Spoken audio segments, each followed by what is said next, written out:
his neighborhood, they had no idea what he was up to, that he was working with the South African germ warfare program. Larry Ford was messing around with chemical biological warfare. Larry was a wonderful fellow, mad as a hatter.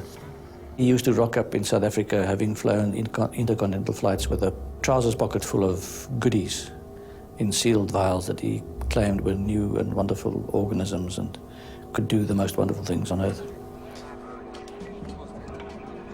Larry Ford had mutated cholera, typhoid, anthrax, botulism, bubonic plague, and had also come up with germs that he called kaffir-killing germs. Kaffir, as you may know, in Afrikaans, is the equivalent of the N-word. So these were germs that were specifically engineered to kill only black people. In other words, an ethnic biological weapon. Had Project Coast really gone this far? From the beginning, this idea of can we find a way to control the size of the black population was considered one of the most important areas of research. It got even more important over time as the size of the black population and the seriousness of the uprisings increased. So that's one reason why they got into genetic modification, research into is there a way to have contraceptives that could somehow basically sterilize blacks without them knowing it, and kind of all kinds of what at the time, or in hindsight, seemed like pretty far out research.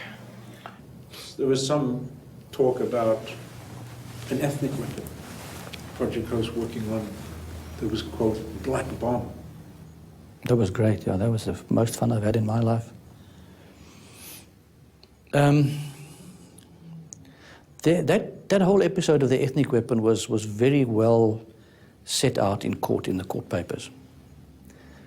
What happened is we had the objective to synthesize a certain protein that was in sperm for contraceptive purposes. The objective was that if you could immunize a woman against sperm, then you would make her infertile. We were asked to do this by another country who had a population explosion problem as part of exchange of technology. They were giving us other stuff. They asked, well, we haven't got the time or the place to do that. Will you guys do that?